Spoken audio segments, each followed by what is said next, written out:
Amelia wasn't a woman of dramatics. She believed in grace, in quiet strength, in walking away when something was broken beyond repair. So when she stumbled upon a flirty text thread between her husband, Derek, and his assistant, accompanied by hotel receipts and a necklace she never received, she didn't scream or cry. She simply stared at the evidence, her hands cold but steady. 4 weeks. She suspected something was off. Late meetings, whispered calls, a sudden distance in his touch. But now she had the truth, and with it came clarity. Instead of confronting him in a fit of rage, she took her time. She copied the messages, filed every piece of proof, and met with a lawyer before Derek even realized she knew. Then, she hosted one final dinner, intimate, elegant, candlelit. Derek thought it was her way of reconnecting. He didn't know the guest list included the assistant's fiancé, Derek's boss, and Amelia's own parents. With calm precision, she unveiled the truth over dessert. No screaming, no name-calling, just facts. Faces paled, jaws dropped, and Derek was left stuttering. The next morning, she was gone. But not before draining their joint accounts, filing for divorce, and leaving a letter that simply said, "You lost more than a wife. You lost your cover." Derek didn't just lose her. He lost his reputation, his job, and the illusion that he was untouchable. And Amelia, she walked into a new life with her head held high, stronger, freer, and unforgettable. In the weeks that followed, Derek's life unraveled piece by piece. The assistant's fiancé, blindsided and furious, ended the engagement on the spot. Derek's boss, a strict, no-nonsense executive with zero tolerance for workplace scandals, fired him after a brief, humiliating meeting. Gossip swept through the office like wildfire. His name, once respected in corporate circles, became synonymous with betrayal. Amelia, meanwhile, moved in silence. She relocated to a coastal town she once dreamed of retiring in, using her share of the money to open a small boutique. The ocean soothed her, the work gave her purpose, and for the first time in years, she slept peacefully. She didn't seek revenge. That wasn't her nature. But she believed in consequences. Derek called her dozens of times, left voicemails full of apologies, excuses, even tears. She never picked up. The final message came weeks later. "I ruined everything. I get it now. Please just talk to me." She didn't. Months later, a friend sent her a photo. Derek, drunk at a bar, looking aged and lost. Amelia saved the image, not out of bitterness, but as a reminder. She had walked away with dignity. He had watched it all slip through his fingers. And that was the real punishment. A year passed, and Amelia bloomed. Her boutique, Second Light, became a quiet success, attracting tourists and locals alike. She filled the space with handmade pieces, vintage finds, and items from women-owned artisans. But more than that, she built a new version of herself, one no longer dimmed by Derek's shadow. Her smile returned, real and unguarded. Her laughter wasn't forced anymore. People in town adored her, though few knew her full story. She didn't wear her past like a badge. She wore freedom. Then one day, Derek showed up. She spotted him from across the street, standing hesitantly by the window of her store. He looked thinner, his suit wrinkled, his eyes duller. He stepped in, the familiar scent of his cologne now foreign to her senses. "Amelia," he said softly. She met his gaze without flinching. "You shouldn't be here." "I had to see you," he said, voice low. "I needed to tell you you were right. About everything." There was a long pause, the kind where years of silence press between two people like a wall. She nodded once. "I know." He looked around the shop. "You're doing well." "I am," she replied simply. "Better than I ever was with you." He took a shaky breath, as if expecting a flicker of warmth, some opening to rekindle what he'd burned. But there was nothing left. "I'm sorry, Amelia," he whispered. "I believe you," she said, eyes steady. "But that doesn't change anything." He left with nothing more than that. No hug, no tears, no second chance. As the bell over the door rang in his wake, Amelia turned back to her counter, the sound of waves faint in the background. She felt no anger, only peace. She hadn't just survived the betrayal. She had outgrown it. That evening, as the sun dipped into the sea and painted her boutique in soft golds and pinks, Amelia sat by the window with a cup of chamomile tea. The same window Derek had stared through hours earlier. She wasn't shaken. She wasn't sad. In fact, she felt something she hadn't expected: closure. His apology, though far too late, had been the final nail in the coffin of their old life.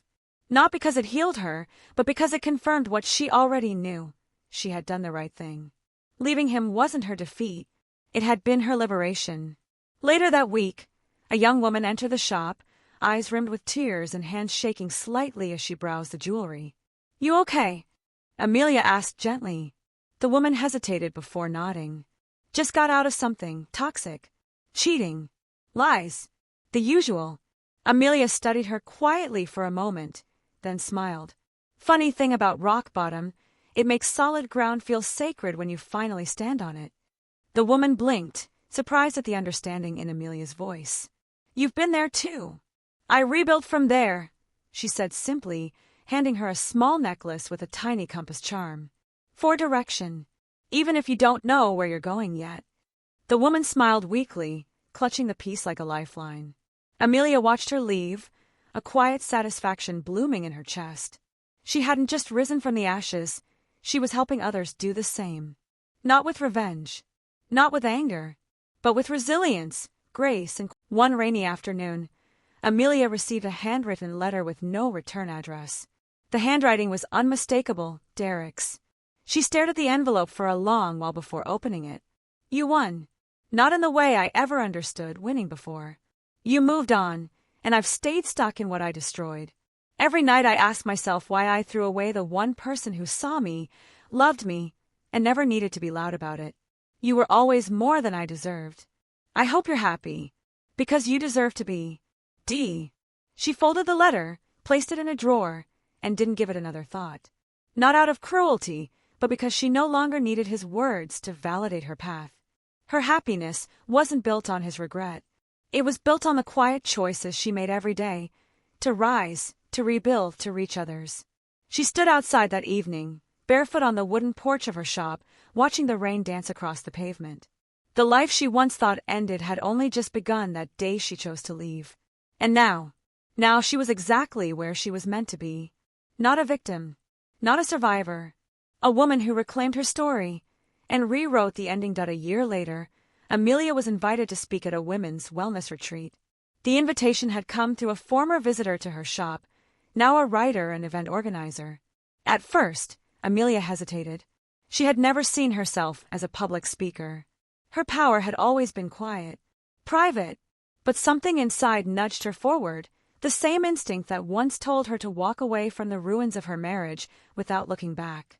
The retreat was nestled in the mountains, surrounded by pine trees and open sky. Amelia stood before a room of strangers, heart pounding, fingers lightly gripping the mic. And then she told her story, not to shame or expose, but to illuminate, to show what it looked like to fall apart and still grow something beautiful from the pieces.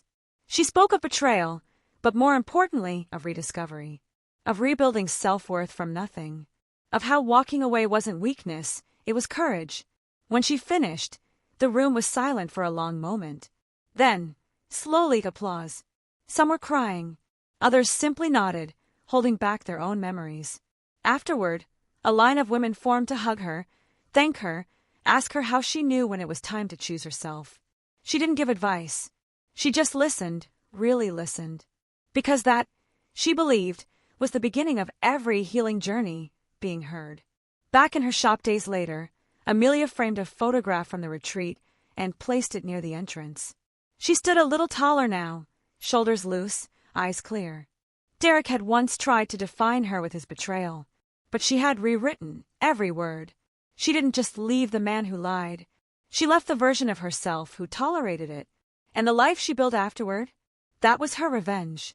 But more than that, it was her redemption point. One cool autumn morning, as orange leaves danced across the cobblestone street outside her shop, Amelia received a message on her business phone. It wasn't Derek, it was his sister, Lena. They hadn't spoken since the fallout. Lena had always been kind, even close, but blood had tied her to Derek, and Amelia had chosen a clean break from everything connected to her old life. The message was short. "I know we haven't spoken, but I wanted you to know. Derek's been in rehab. He hit rock bottom months ago. He's trying to turn things around. He talks about you often. Not with expectation, but with regret. You changed him. I think it's the only good thing he's held on to. Amelia stared at the message for a while, feeling nothing. Not anger, not sadness, not even pity. She simply set the phone down and continued her morning routine, lighting the shop's soft-scented candles, playing her usual instrumental playlist, adjusting the display of handcrafted journals and candles made by local women who had their own stories to tell. Later that day, a young couple entered her store. The woman was glowing, pregnant, resting one hand on her belly while the other clutched her partner's arm. They wandered through the shop slowly, whispering to each other, pausing at a corner labeled Fresh Starts. The woman turned to Amelia. "This place, it feels safe." Amelia smiled gently. "That's the idea." After they left, Amelia looked around and saw it clearly how far she'd come. Second Light wasn't just a name. It was her truth. Her second light didn't come from fixing the past or clinging to old dreams. It came from stepping into the unknown and trusting herself to survive it. That night, she sat on her porch with a glass of wine, the ocean breeze brushing her hair, the stars silent but steady above. She didn't think about Derek anymore, not really. She thought about the woman she became, the peace she earned, the lives she touched without even meaning to. And most of all, she thought this,